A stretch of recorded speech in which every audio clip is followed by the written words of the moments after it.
The other thing is that there are many estates, particularly if you take the train to Belfast, heading out of Dublin on the north side, there are vast areas of empty, mucky fields with a number of completed buildings dotted around it. And that basically, you can see that the farmland that was rezoned to housing development is still farmland, it's just underutilised. So there is the potential again to invest in quick cash crops like Christmas trees. At 60 euros for a Christmas tree, that's got to be an economic proposition. And it's there on the doorstep. You don't have to import it from Canada or Scandinavia. Fruit picking on fruit farms, low investment in terms of actually turning that land into, back into productive land and valuing it, perhaps even in the short term for its productive potential rather than just its ability to support housing at on some level or another.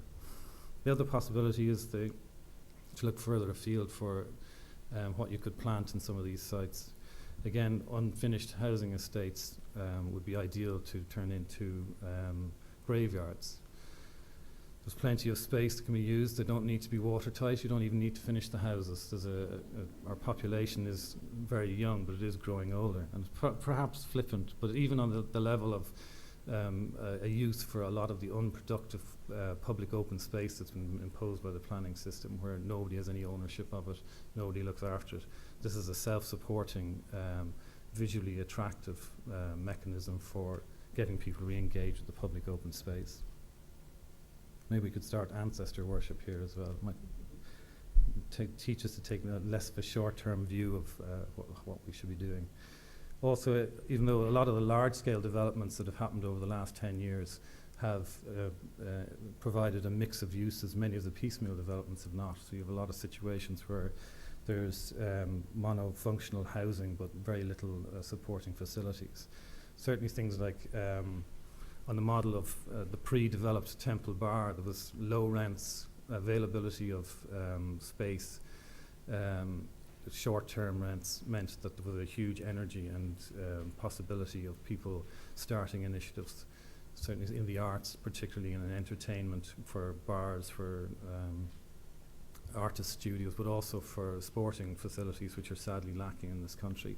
Very easy to turn an office shell into a space where you can provide sporting facilities. You can use the building site mesh to make it airtight enough for many five-a-side, football, golf practice, whatever makes sense within the locality. And if it doesn't work within 5 years, then you can just allow it to revert back to whatever else it was. But it's a very low cost option for allowing experiments in what is actually required in certain locations rather than what's perceived to be the requirements.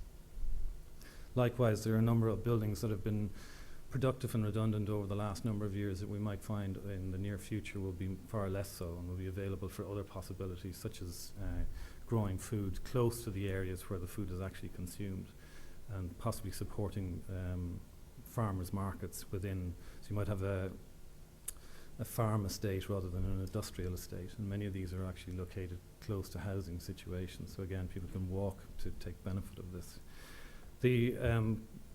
Again, there are in many developments over the last 10 years through bad planning or to bad design and bad planning, you ended up with a lot of useless public open space that there's no sense of ownership for. So much of it supports only antisocial activities rather than social activities.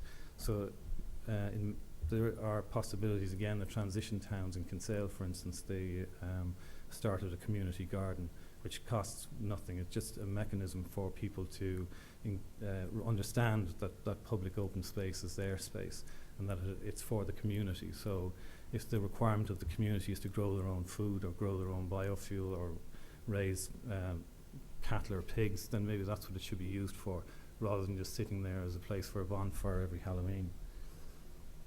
And lastly, there are a number of hotels around the country that are at the moment being propped up, we understand, by tax situations that won't last forever. So I think given the state of the architectural industry or the construction industry at the moment, we might all have a vested interest in thinking of an appropriate use for these hotels, as we might be needing their services in the near future. Thank you very much.